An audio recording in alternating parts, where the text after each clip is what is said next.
Bem, vamos dando seguimento, pessoal, à nossa aula.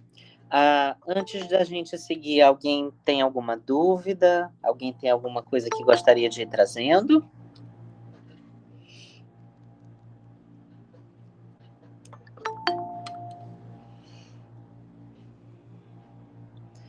Ok, vamos seguindo então, tá? Falando do TDAH, transtorno de déficit de atenção e hiperatividade. Essa é uma condição que afeta cerca de 5% das pessoas e se manifesta com uma síndrome desexecutiva, ou seja, como falhas nas funções executivas. Não sei se vocês lembram da definição do que é uma função executiva, mas é o conjunto de funções mentais, de habilidades cognitivas, que nós usamos para planejar e executar uma tarefa. São as habilidades envolvidas com comportamento direcionado a metas. Isso são as funções executivas, tá? E basicamente o TDAH, ele sempre vai se apresentar como uma síndrome desexecutiva. Tem várias causas, tá? De síndrome desexecutiva. Pós-Covid, dano cerebral, pós-PCE, mas o TDAH é uma das causas muito dessas queixas de problemas na execução de tarefas, tá? No caso do TDAH, a gente entende que ele é uma causa neurodesenvolvimental, ou seja, devido ao não desenvolvimento pleno das funções executivas. Teve alguma coisa ali que não desenvolveu bacana, tá? Reflete uma maturação inadequada do sistema dopaminérgico, em particular das fibras do córtex pré-frontal. Vocês podem imaginar o sistema dopaminérgico como uma árvore com vários ramos ao longo do encéfalo, né? Ali na base a gente vai ter aqueles sistemas da substância nigra, né? E a gente vai ter os ramos indo para diversas regiões, núcleos accumbens, córtex, aquelas vias que vocês estudaram e que caíram na prova, né? O Pablo cobrou, via tuberoinfundibular, mesolímbica, mesocortical, enfim. O TDAH vai ter algum prejuízo ali nas fibras que vão para o córtex pré-frontal. É importante compreender que este é um transtorno dimensional e não categórico. Claro que existem os critérios diagnósticos, né, para você diagnosticar ou não alguém, mas é importante compreender que isso aqui se parece mais com os transtornos de personalidade nesse sentido. Ou seja, é dimensional. Há uma gradação entre a normalidade e o patológico, que é diferente do categórico, que normal e patológico são estados qualitativamente distintos. Por exemplo, categórico, tuberculose. Ou a pessoa tem ou ela não tem tuberculose. Sífilis, ou ela tem ou ela não tem. Já diabetes e pressão alta são doenças que a gente tem um ponto de corte categórico, mas no fundo elas são dimensionais, né? É mais ou menos o mesmo com TDAH. Pressão, gente, tanto é que volta e meia as sociedades científicas alteram os critérios para dizer que alguém é hipertenso, né? Mesma coisa no TDAH. No fundo, isso aqui, gente, o TDAH, reflete uma baixa de dopamina, ter concentrações de dopamina intrassináptica no córtex abaixo da média, abaixo do fisiológico. E as pessoas têm uma gradação total em relação a isso, né? Tem pessoas que estão só um pouquinho abaixo, tem pessoas que estão bastante. O que a gente chama de TDAH é um transtorno de desenvolvimento em que não desenvolve o tanto de dopamina de uma maneira que provoca prejuízo clínico considerável, né? Bem, não existe uma cura como para todos os transtornos de neurodesenvolvimento, só que o tratamento do TDAH, diferente da deficiência intelectual, do autismo ou de outras condições, como os transtornos de aprendizagem, ele tem um tratamento que é bastante impactante na qualidade de vida e na experiência da condição. Não existe uma cura, né? Mas o tratamento com estimulantes, metilfenidato, lisdexanfetamina, famosos Ritalina, Venvanse ou algum outro dos seus similares, muda bastante o jeito de viver da pessoa. É um dos tratamentos mais eficazes em psiquiatria, na verdade. 90% dos pacientes experimentam uma melhora importante com esse tratamento com estimulantes, ou pelo menos com a atomoxetina, que é de segunda linha, né, o Atenta. E o tratamento consiste em você basicamente repor a dopamina que falta. Tem um quadro aqui que eu trago nessa hora para vocês entenderem alguns desses conceitos de dimensional e também do TDAH em si. Vocês estão vendo aqui, gente, um gráfico de distribuição normal. Vocês vejam que nesse gráfico, a imensa maioria das pessoas vai estar ali nessa barriga no centro, em torno da média. A média ali está no 100, né? E a gente tem que 68,3%, um pouquinho para baixo ou um pouquinho para cima, está ali agrupado em torno dessa média. A gente vai ter uns 13,6% de um lado ou de outro, para cima ou para baixo, ali desviando de uma maneira mais importante da média. E a gente vai ter uma minoria das pessoas, né, 0,3% só, além de dos desvios padrão. Para a gente considerar deficiência intelectual, por exemplo, a pessoa tem que estar abaixo do 70. Ela tem que estar 2 desvios padrão abaixo da média em medição de inteligência. Mesma coisa para altas habilidades, né? Altas habilidades, dependendo do autor, a partir de 115 você já considera. Superdotação, necessariamente a partir de 130, né? Além de outros critérios clínicos, claro. Não é só também a aferição de QI. Mas eu trago esse gráfico também para vocês entenderem, no caso do TDAH, que a gente tem ali a média de dopamina, mas não tem um ponto de corte certo onde começa o TDAH, tá? O que acontece é que quem está abaixo da média, tem menos dopamina, vai se beneficiar clinicamente da reposição que vai fazer a pessoa se aproximar da média enquanto a medicação fizer efeito. O que é importante vocês entenderem?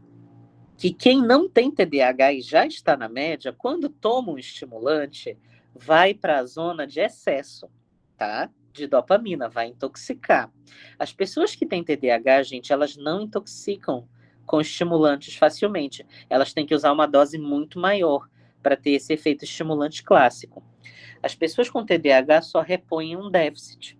Então, elas não vão ter aqueles sinais de excesso de dopamina, né, que as pessoas que não têm TDAH têm. É até uma prova terapêutica que às vezes faz parte do diagnóstico, inclusive. Mas quem não tem TDAH toma uma Ritalina da vida e fica ligadão. Eu não sei se algum de vocês já usou dessa forma, mas a pessoa não sente cansaço, ela acelera, ela fica muito veloz no cumprimento executivo de tarefas, mas ela se atrapalha e memoriza menos. E quando o efeito passa, tem rebote, né, que pode ser geralmente depressivo ou de muita exaustão. A intoxicação também é ligada a crises de ansiedade e ataque de pânico com mais frequência, tá? As pessoas com TDAH, ao contrário, quando tomam a Ritalina e saem ali da faixa de desvio para perto da média, elas descrevem que dá uma clareza, que dá um silêncio, que dá assim uma maior organização, e elas conseguem executar tarefas sem um ruído que elas sempre tiveram na vida, né? Às vezes demora para elas serem diagnosticadas porque a pessoa nasce assim com TDAH. Então aquele sempre foi o normal para ela. Mas é possível funcionar de outra forma, é o que os pacientes acabam descobrindo, geralmente com o tratamento, tá? Do TDAH e dessa questão de dimensional, categórico, o fato do TDAH ser mais dimensional. Vocês têm alguma dúvida? O conceito ficou claro para vocês? Professor, o, eu lembro de. Eu acho que foi o professor Pablo também, talvez. Muito provavelmente. Que tinha falado sobre uma questão de. Que muito se fala de hiperfoco, né? E aí se confunde muito essa questão do hiperfoco do TEA e hiperfoco do TDAH. Qual é a diferença? Então, Marco, essa é uma questão em que você pode culpar com bastante clareza as redes sociais e os leigos que se acham especialistas. Porque a palavra hiperfoco em psiquiatria tem uma definição muito precisa. Hiperfoco é quando você dá evidência a um assunto de maneira quase que obsessiva. Fala-se daquilo insistentemente de uma maneira que não tem coerência com o que está acontecendo na sua vida ou no meio em que você está. Hiperfoco é um sintoma clássico de autismo. em que, por exemplo, você tem alguns autistas que falam de avião, de história da Segunda Guerra Mundial, ou de alguma música insistentemente, independente de contexto. Esse é o conceito de hiperfoco que se usa em psiquiatria. As pessoas têm literalmente vulgarizado esse conceito e qualquer assunto que eu dou mais atenção ou eu me empolgo agora é hiperfoco. Hiperfoco nunca foi isto em psiquiatria, tá? E hiperfoco não é sintoma de TDAH, nunca foi. Então, isso é uma pergunta bem importante para vocês não se confundirem, porque se vocês abrirem o TikTok ou qualquer rede social, as pessoas vão falar hiperfoco a rodo. E literalmente não é isso na literatura científica. Basicamente, qualquer interesse maior, que a gente costuma chamar em psiquiatria de sobrevalorização, né, já vira hiperfoco. E hiperfoco tem essa definição mais estrita mesmo. Então seria mais pela busca da dopamina, essa questão do tal, esse chamado hiperfoco do TDAH. Assim. Eu não sei se tu entendeste, mas não existe hiperfoco em TDAH. Não existe. Não é típico e não é. Não é, mas é porque eu lembro que tem a ver com questão de impulsividade, buscar... Isso. Impulsividade é um sintoma de TDAH. Isso, de fato. Mas a gente não chama de hiperfoco. O que acontece é que as pessoas com TDAH, elas são mais vulneráveis até à dependência química, a jogo patológico, a comportamentos mais aditivos, né, viciantes. Pressupõe-se, sim, que por alterações no sistema dopaminérgico. Aí a gente sai um pouco da definição clássica cortical e fala do sistema de recompensa do núcleo accumbens, que é realmente mediado por dopamina. E sim, as pessoas com TDAH têm realmente uma vulnerabilidade maior nesse sentido. Mas não é uma questão de hiperfoco, é uma questão de recompensa, é uma questão de adicção, seja psicológica ou realmente química em alguns casos.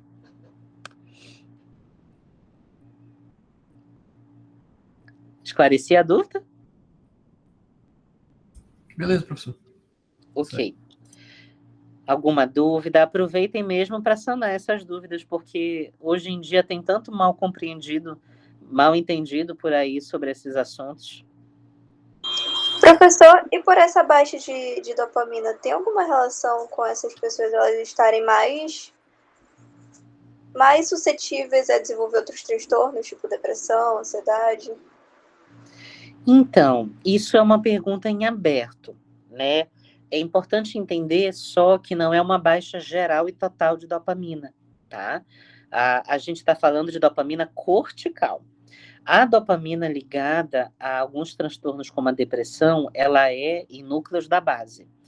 Então, na realidade, o que marca o TDAH não é deficiência global de dopamina.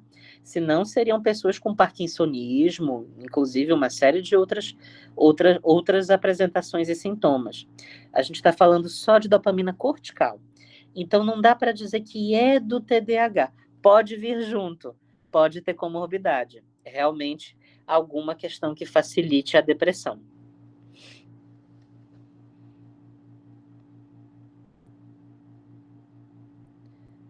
Mais alguma dúvida?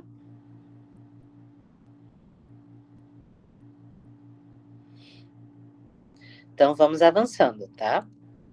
Bem, saindo de neurodesenvolvimento e falando de outras áreas e outras demandas comuns em saúde mental infantil, esse aqui, gente, é também um dos motivos mais comuns para uma criança vir ao psiquiatra, são os transtornos disruptivos.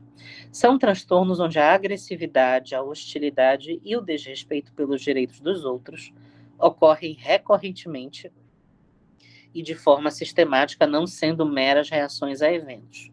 Para a gente diagnosticar qualquer um desses transtornos, não é porque a criança, vou dizer assim, entre aspas, fez birra, ou simplesmente é uma criança que grita, que se irrita facilmente.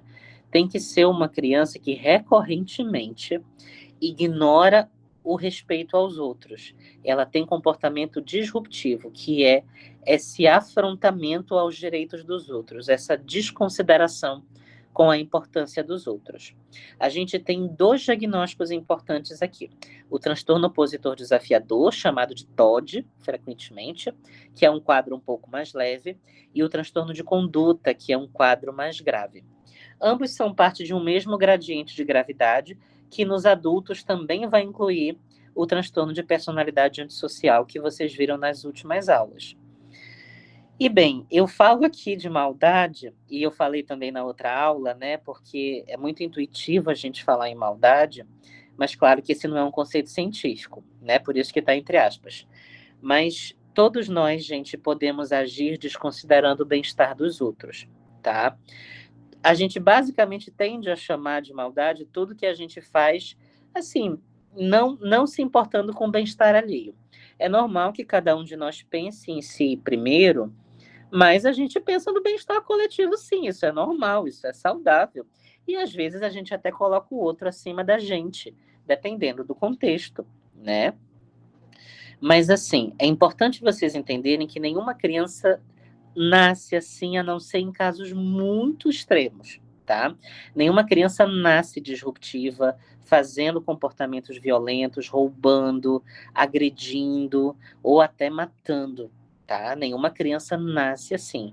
Quase sempre, né, esses comportamentos, eles, por mais que sejam escolhas e conscientes, eles vêm condicionados por ambientes muito violentos.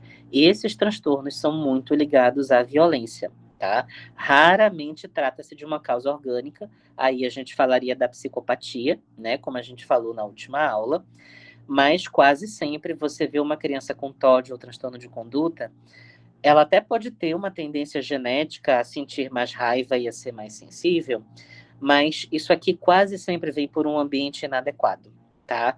Tanto é que é típico de crianças um pouquinho mais velhas. A partir ali dos 6, 7 anos, a gente costuma ver esses quadros, né? E assim como a depressão, os transtornos de ansiedade, esses transtornos afetivos vêm todos ali a partir dos 6, 7 anos, geralmente, quando o ambiente tem mais peso do que a biologia. Não por acaso, né? E o que caracteriza o TOD, o transtorno opositor desafiador? É a pessoa não ter uma boa relação com a disciplina. Essa criança é uma criança que não aceita regras, ela não se comporta conforme as regras e ela tende a ter uma afronta muito direta a figuras de autoridade, pais, professores, crianças um pouco mais velhas.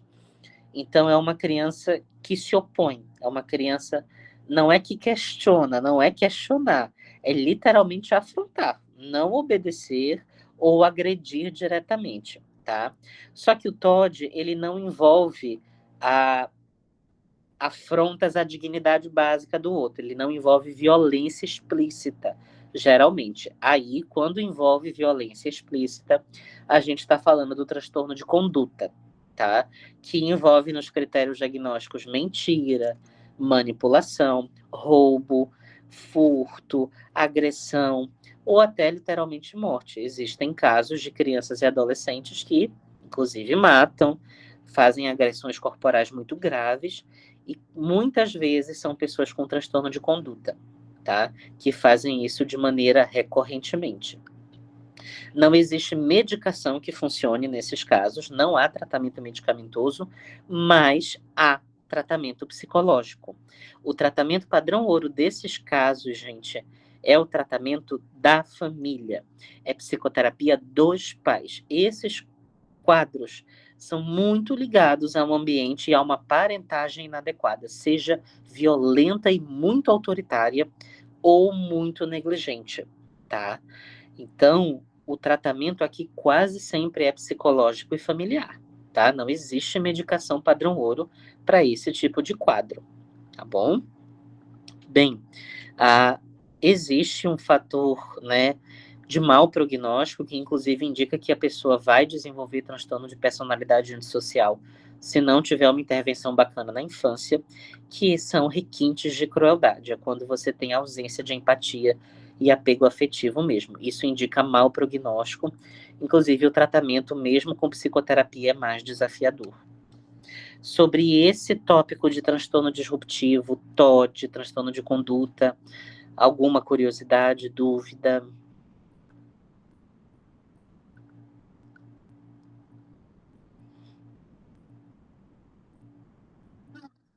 Ok, tá bom então. Então, outro tópico importante, gente, violência infantil. É um tópico muito triste, mas infelizmente profissionais que atendem criança precisam estar atentos a situações de violência, tá? Violência é definida pela Organização Mundial de Saúde como o uso do poder em situações de desequilíbrio de poder com o intuito de prejudicar o outro, né? A gente falou de transtornos onde as crianças são violentas, né? Os transtornos disruptivos, e aqui eu estou querendo chamar a atenção de vocês para quando as crianças são alvo e vítimas de violência. Tá? Crianças, como seres em desenvolvimento e seres dependentes, são mais vulneráveis à violência, a qual pode deixar marcas duradouras em suas personalidades, se não prevenida e tratada. A violência pode ser física, psicológica, por negligência, né, por ausência de cuidado, ou sexual. É importante vocês saberem o que sobre esse tema, meninos? Que todo profissional de saúde tem o dever legal de reportar a suspeita de violência às autoridades, seja o CRAS, o Conselho Tutelar, a polícia, o Ministério Público, qualquer entidade legal que possa receber denúncia, não importa qual. Mas os profissionais de saúde, gente, quando eles identificam violência em criança, e não é saber provas, nós não somos polícia, nós não temos poder de polícia, inclusive, legalmente. Mas se vocês atendem uma criança e vocês suspeitam que ela está sendo violentada ou ela está em situações de negligência muito grave, vocês têm o dever legal de denunciar a suspeita. Quem vai investigar e saber se existe ou não violência mesmo são as autoridades competentes, por lei, tá? Mas nós temos um dever de informar e denunciar a suspeita, tá?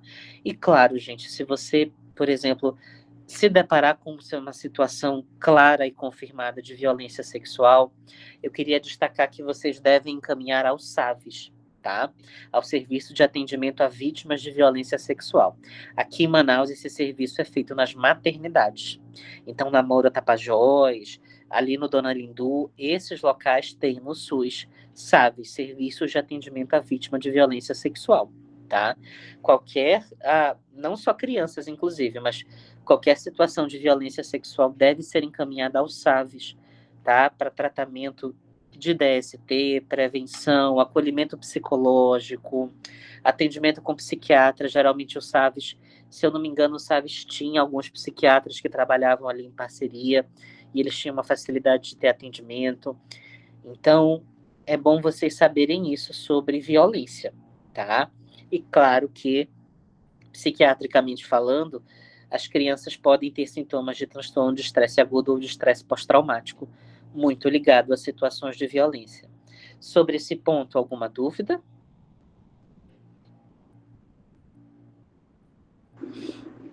Acredito que não, professor. Tá bom, então. Então, para a gente ir encerrando, pessoal, realmente é um tema muito amplo, né? Psiquiatria infantil, mas falando de outros transtornos. Os transtornos de humor, como depressão e transtornos de ansiedade, como ansiedade de separação e fobias. Na verdade, são os transtornos mais prevalentes na infância, assim como nos adultos. Sua apresentação clínica é similar à dos adultos, mas com as particularidades do estágio de desenvolvimento da criança. Na criança, nós sempre priorizamos tratamento psicológico ao medicamentoso, a não ser, claro, em casos muito mais graves. Mas criança, a gente responde muito bem à psicoterapia, tá? De um modo geral, melhor do que adultos, inclusive. Então, a gente sempre prioriza tratamento psicológico não medicamentoso. Tem uma questãozinha, né? Inclusive, outro dia eu falei sobre isso com o Pablo. Criança, gente, a gente não usa tricíclico, tá? Então, se vocês pegarem uma depressão numa criança de 10 anos, a gente não prescreve amitriptilina, nortriptilina, nem nenhum tricíclico, tá? Porque eles não têm eficácia. Eles não têm eficácia em criança. Criança tem que ser inibidor seletivo de recaptação de serotonina. Isso é uma peculiaridade do tratamento da ansiedade e da depressão na criança, tá? Então, não se usa tricíclico por questões do desenvolvimento do encéfalo, não se vê resposta, tá bom? A gente usa tricíclico em criança para enurese, para ajudar na questão da enurese, da micção noturna. Mas a gente não usa para questões afetivas. Aquele efeito de abafamento emocional, você não consegue com tricíclico em criança. Tem que ser inibidor seletivo, tá? Bem, a violência, inclusive o bullying, pode se manifestar como estresse agudo ou estresse pós-traumático, como eu já mencionei. Né? Bullying é uma situação que volta e meia a gente se identifica se você atende criança também. E a gente tem que ter um papel de proteção, gente, tá? Bullying deixa sequelas. Bullying prejudica muito. Quem passou por bullying sabe na pele, e se vocês forem atender essas pessoas com essa demanda, vocês vão ver que até como adultos, quem viveu muito bullying na infância, desenvolve algumas características negativas de baixa autoestima, de medo, de fobia, de ansiedade, que às vezes levam tempo para reverter. Bullying é uma coisa séria, tá?